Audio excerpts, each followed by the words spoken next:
Welcome to the Genealogy Happy Hour, a place where new family historians can learn to document their family histories and celebrate their new discoveries. I'm Amy. And I'm Penny, and we're here to help you discover your family tree from the beginning. Welcome to episode 48. It is December, which is holiday season, and Amy and I have a great podcast for you today. We're going to discuss some possible Christmas gifts, which are genealogical books for your research, and where you can get them, why we like them. And also another gift to you is continuing your genealogical education and possible options for you to do that next year. Mm-hmm. But before we get into that, we have a wine. Of course we have a wine. Amy? Well, one of our listeners sent us an email, Laura from Connecticut, and she recommended 1,000 Stories. What a great name. Right? It's perfect for what we do. Yes. There's 1,000 stories with our ancestors. So, this is a 1,000 Stories. It's Zinfandel. It's a bourbon barrel aged red wine. It's from California. This is 2016. And from what I understand, this is like one of the first labels, the first wines to actually be bourbon barrel aged. So now that's a thing, but this was one of the first ones. So it's got a really nice bouquet, but when it's a lighter, it's a Zinfandel, so well, it's a little lighter. It's interesting. Okay, well, first of all, yes. Laura had on hers that she has a Pinot Noir, but this is a Zinfandel. This is a Zinfandel. They didn't have a Pinot Noir where so we I had went, to go with what we got. Yep. So, yeah, you poured the glass, and I took a good whiff of it, and I was like, I'm not going to like this. I was thinking it was going to be super tannin. Mm-hmm. I'm just going to have like the whole puckered up face and everything, and so let it breathe a little bit. But you're right. It smells heavy, and like that's going to hit you, but it's not. It's very smooth and light. Yep. Yeah. And warming. Very warming, like warming in your chest, kind of like that brandy. Yep. I like drinking reds in the winter. I mean, not that it gets super cold here, but it's gives you a warmer today. It gives you a warmer feeling when you drink the red wine, because of course the whites are Let me take another refrigerated. Sip. See, you're liking it, right? I do like it. Yeah. I do like it. I would buy this for sure. Okay. So we found another red. So thank you, Laura.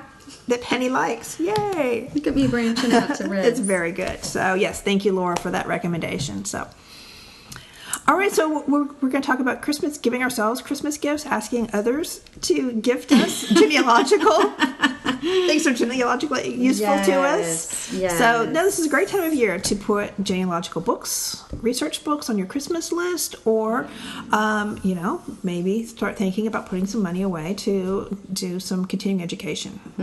Because we always are learning in genealogy. There's always something that's either a new resource or a new technique or new documents we've never used before. So we always should be learning and looking for opportunities to learn. And even if it's something you feel pretty confident about, there's always something new coming up that somebody has a great resource for or a technique for that you can up your game a little bit. So let's talk about educational opportunities first, and then we'll talk about our Christmas book list. So I have attended 2 different institutes over the years. I've gone 3 times. I've attended the Institute for Genealogical and Historical Research that is currently being held every, I think it's July now, in Athens, Georgia, at the University of Georgia. It was formerly in Birmingham, Alabama.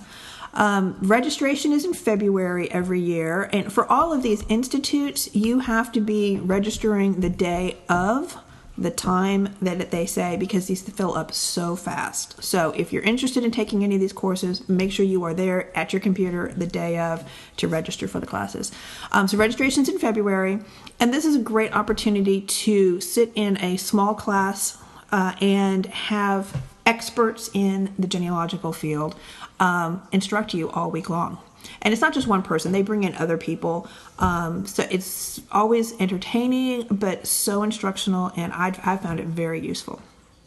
I've been to the IGHR twice, and then I've also attended the Genealogical Research Institute of Pittsburgh, Pennsylvania, also called GRIP. They run 2 sessions in the summer, a June session and a July session, and that is hosted at La Roche College, I think it's just north of Pittsburgh. And again, registration's in February for that. But I mean, you get to take classes from people like Tom Jones, Blaine Bettinger, Karen Stansberry, Warren Bittner. I mean, people who just are the top of their field and know what they're doing and what they're talking about. So it's a great opportunity to also interact with other genealogists from different parts of the country. I have not attended SLIG, the Salt Lake Institute for Genealogy, that is in Salt Lake City, Utah. It's in every January, and I guess I'm not a skier, so Salt Lake in January seems cold to me. And we're from Florida. Right? Avoid the cold. But they also have top-notch instructors as well. So I definitely want to. It's on my to-do list. And for so sure. that one, since it's in January and the registration is in July, you have a little more time to think about it and maybe plan for the following year. Correct. That's something. Right. So like you're not. Or if you did one of these other two in July of this year, next year I'm going to be headed for that in 6 months to kind of space out your learning. Exactly. So they are nicely planned around the country. So you've got one in the South, one in the Midwest to the Northeast, and then you've got one on the West Coast. Again, these are week-long courses, so you have to show up on a Sunday evening, and then they go all the way through like midday on Friday. It's like genealogy camp. It's genealogy camp, exactly. So so those are great things to plan for, and again, you get to meet people from all over the country, and then learn again. The topics are, just incredible. For instance,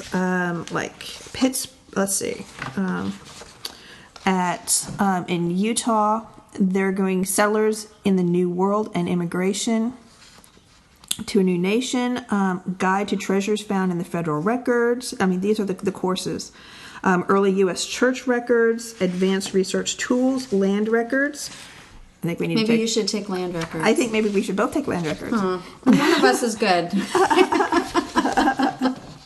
Maryland, it's just a course on Maryland. Chinese ancestry, advanced Hispanic research, introduction to genetic genealogy. So, I mean, you're just going to spend a whole week just, on these that one topic, which you have to pick one topic. So, just some really cool opportunities there. Yeah. So, great way to really immerse yourself in a specific niche that you want to learn more about how to do. Yep. Exactly. Yeah, that's awesome. So all 3 of those institutes, again, they're held every year. Again, you're seeing about 6 months, 5 months before. That's when the registration occurs. Right. So you physically have to go. You do physically have to go. This is not an online thing. Yeah, physically have to go. So you can use your frequent flyer miles. You can use your hotel points, which is what I usually do. To make it cost effective. And it's well worth it. If you've already gone to some of these institutes, for somebody who is ready to step up a little bit in education, GenFed, the Genealogical Institute on Federal Records, is held every July in Washington, D.C. And then that is a small group, hands-on. You're working in the National Archives in Washington, and you're really walking through everything that there is to offer there, both in Washington, D.C. and in the Maryland location as well. And this is for experienced genealogists. Yeah, so yes. If this is a goal for you, I mean, I shouldn't say that. This should be a goal for you to one day partake of this. Right. Absolutely. program. Right. Absolutely. But they do want, and I think there's like a checklist or some questions that they have on their website. If you can answer those, then you're ready for this course. So that's an option. I've also done the ProGen study group. That is for someone who is thinking about either pursuing genealogy as a career or wanting to perhaps prepare to submit some writings to one of the peer-reviewed journals, things like that. But it takes you through, it's a really good 18-month course on how to do your research, how to write up your research, and then it also talks about being a genealogist professionally as well. So, and it takes you through. It uses the book Professional Genealogist. And you have peers in your group that review and critique. You have to peer your review. work, Yes. so- They break you down into smaller groups. It's all online, and it's 18 months long. You have assignments every month, and then you have to peer review everyone else in your group. You have to give them feedback on whatever the assignment was. And then you have a chat about it, and there's some guided questions, and you have a mentor, and it's very well laid out. And you're in like a small group of like 6 or 8 people, so you get to know each other very well, and it's really good. Yeah, I would highly recommend it for somebody who really wants to take their genealogy to a professional level. Yeah, very good. Now, Laura in Connecticut, Yes. who Offers offers the wine, yes, she is just finishing up the Boston University certificate program. That is a 15-week intense course. I have not taken it, but I know people who have, and it's intense because it's only 15 weeks. Yeah. But again, I would like to take that. That is something that's on my bucket list. Yeah. Very good. You get a certificate when you're done, and it really takes you through the paces on bringing your genealogy, your research, your writing. It touches on analytics, all of that. Yeah. Now, this is an online course. It is. You do not have to go to Boston for this. It's 15 weeks. And they offer 2 different programs. They have a 7-week Correct. course, which is the Genealogical Principles course. Yep. Great beginner's course. Exactly, yeah. Really Right. get into all the nitty gritty. And that runs 7 weeks it's $1,000. And it starts, the next one starts January 21st. They run them all throughout the year. Right. Right. But the certificate in genealogical research also starts on January 21st, 15 weeks, like you said, $2,700. But, and I think it's a good investment for what you get, because you walk away with so much information, and you're such a much better researcher when you've had some courses like that. Yeah, and I think the institutes that you go to, they run between $500 and $600 for tuition. But you've got to factor in your airfare and your hotel and stuff like that. Exactly. So it's probably all Right. the same cost. Exactly right. Let's see. Oh, the National Institute. Another online option is the National Institutes of Genealogical Studies through the University of Toronto. They do offer certificates as well. They have different modules that have different certificate programs, or I believe you can just choose modules to take on your own and work on your own. That's nice. That is nice. Especially if you can't go to some of these other places for a week to do that. Right. Well, there's also so these are all great, but if you're just kind of going, that's a huge investment or a huge time investment. I'm still a beginner, just want to learn some of the basics. Some of the other great things to do are webinars. Yeah. There's a ton of webinars out there offered by quite a few places. 2 I would recommend are the Legacy webinars at legacy.com.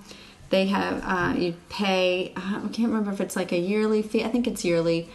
And I can't remember what the fee is. I'm sorry. I should have researched that. But a multitude. And then you not only get the new ones that are coming out every month, but you have access to their entire library of webinars on every subject you can possibly think of if you want to learn it. All given by respected genealogists in their field, people who are experts at these particular things.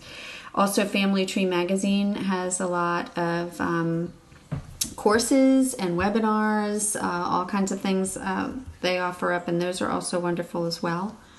local societies. Local societies, they Yes. bring in some of these top notch experts. So if you maybe hear someone speak locally, then that may pique your interest in then wanting to then take a course from them. Absolutely. But and the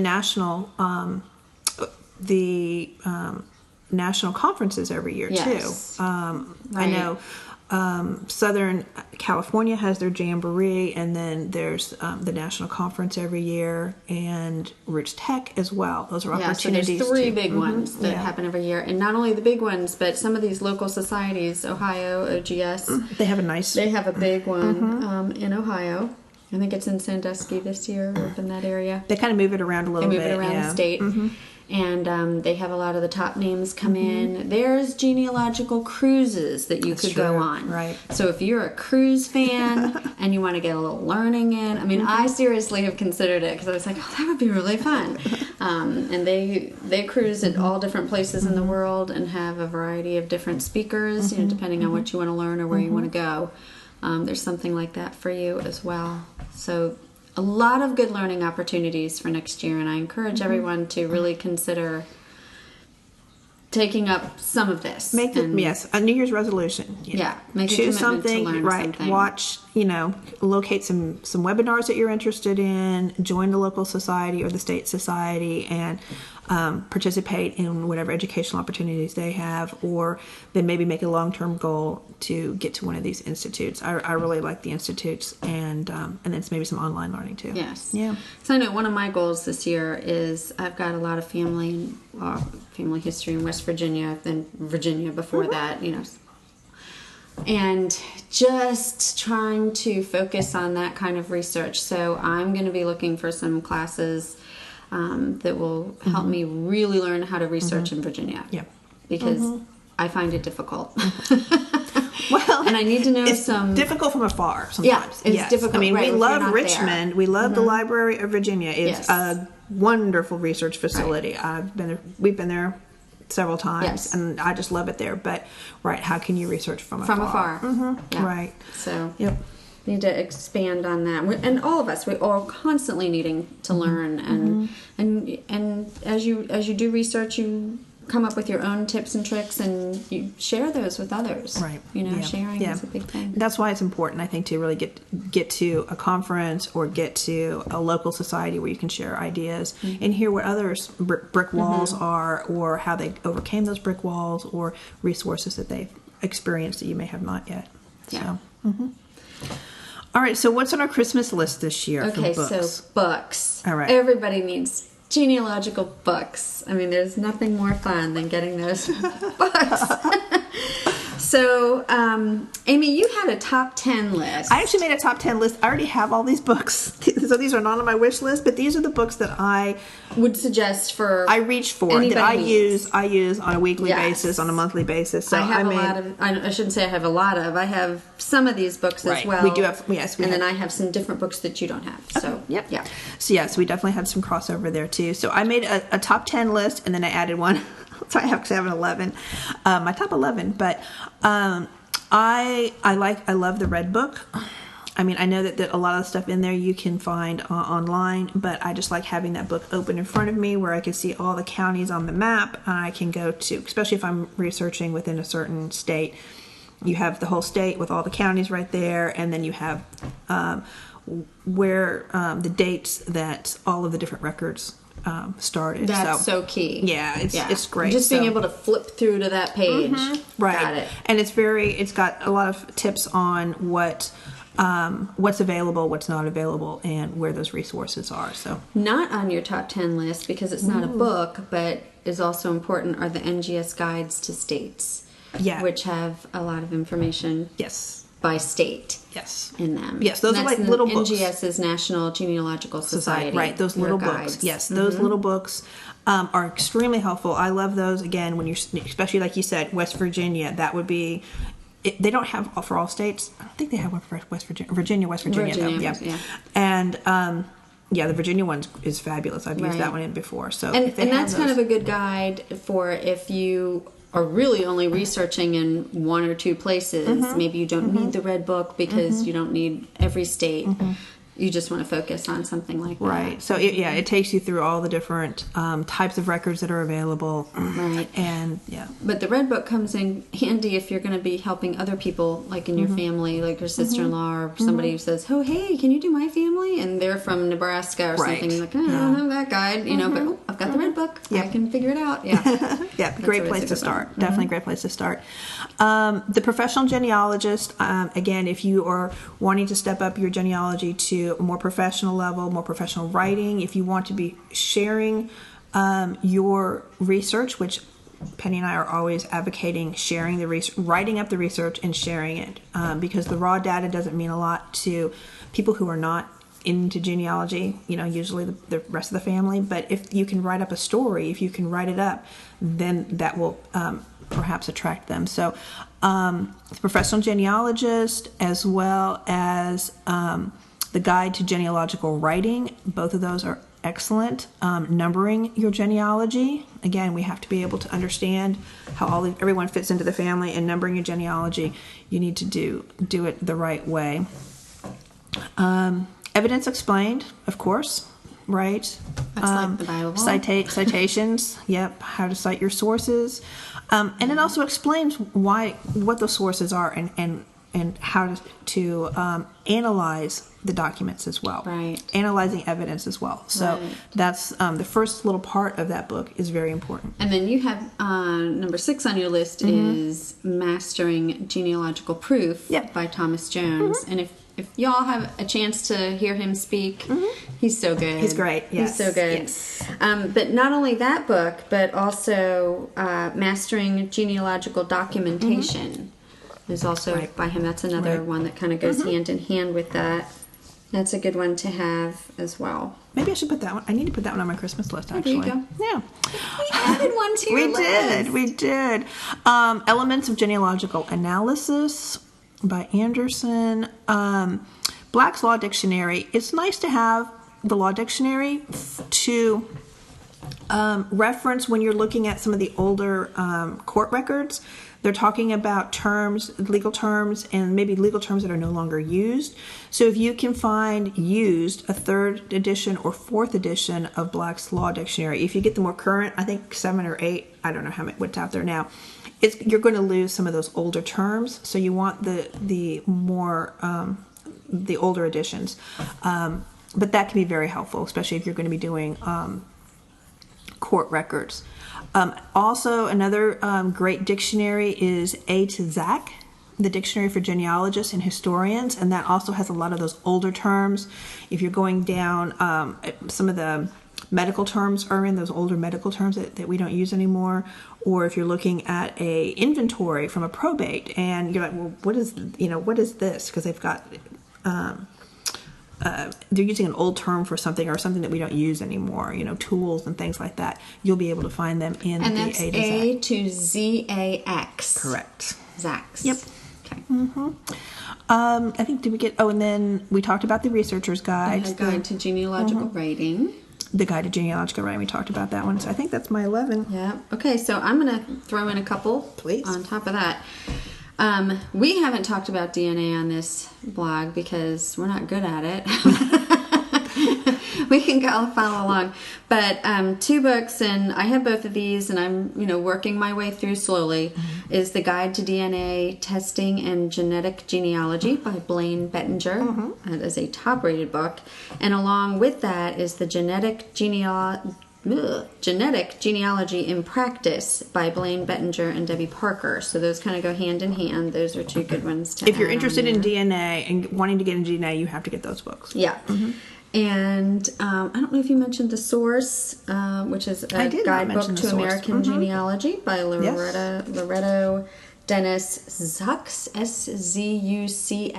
I'm not sure I'm going to pronounce that last name correctly, or the next one. And Sandra Hargreaves Lubbing. I'm gonna mess those names up. So sorry, but we will have we'll have them all written out. We'll do a blog post that has everything in it, so you'll be able to find all these books. And all these books are also on our Amazon storefront, which you can just go to amazon.com/shop/ Genia Happy Hour, Genea Happy Hour.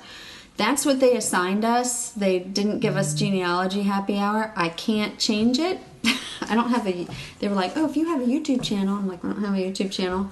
So we're stuck with Genia Happy Hour. So that's where we are on our storefront, and we would greatly appreciate if you purchase any of these books that you purchase through us. We do our podcast at no sponsorships and ad free, so we're kind of doing it ourselves. So any little support, we greatly appreciate. Yep.